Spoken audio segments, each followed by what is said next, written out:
Palakkad Mannarkkad beverages പരിസരത്തെ കൊലപാതകത്തിൽ ഒന്നാം പ്രതി കൈതച്ചിറ സാജനെ പോലീസ് കസ്റ്റഡിയിലെടുത്തു. സാജന്റെ വീട്ടിന്റെ പരിസരത്തു നിന്നാണ് ഇയാളെ പിടികൂടിയത്. വിദേശ മദ്യവിൽപ്പനശാലയ്ക്ക് സമീപത്ത് അമ്പഴക്കോട് ഇർഷാദ് കൊലപ്പെട്ടത് കഴിഞ്ഞ ബുധനാഴ്ചയായിരുന്നു. വിവരങ്ങളുമായി അരുൺ ആലത്തൂർ ചേരുന്നു. അരുൺ, എന്താണ് വിശദാംശങ്ങൾ?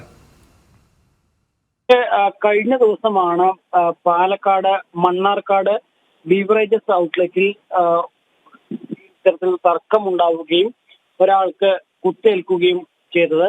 സംഭവത്തിൽ ഒന്നാം പ്രതി കൈതച്ചിറ സ്വദേശിയായ സാജനെ ഇപ്പോൾ പോലീസ് കസ്റ്റഡിയിൽ എടുത്തിരിക്കുകയാണ്. സാജന്റെ വീടിന്റെ പരിസരത്ത് നിന്നാണ് ഇയാളെ പിടികൂടിയിരിക്കുന്നത്. രണ്ടാം പ്രതി തെങ്കര കളത്തിൽ തൊടി ഗഫൂർ നേരത്തെ പിടിയിലായിരുന്നു.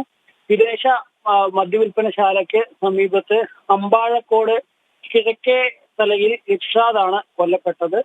ഈ കഴിഞ്ഞ ദിവസം ഇവർ മദ്യം വാങ്ങുന്ന സമയത്ത് അവിടെ ക്യൂ നിൽക്കുകയായിരുന്നു. ആ ക്യൂ നിൽക്കുന്ന സമയത്താണ് ഈ രണ്ടു പേർ വന്ന് ഇർഷാദിനെ കൊലപ്പെടുത്തുന്ന സാഹചര്യം ഉണ്ടായത്. ആദ്യം ഒരു ബിയർ ബോട്ടിൽ കൊണ്ട് ഈ ഇർഷാദിന്റെ തലയ്ക്ക് അടിക്കുകയും പിന്നീട് ആ ബിയർ ബോട്ടിലിന്റെ കുപ്പി കൊണ്ട് തന്നെ കുത്തി കൊലപ്പെടുത്തുകയുമായിരുന്നു ചെയ്തത്.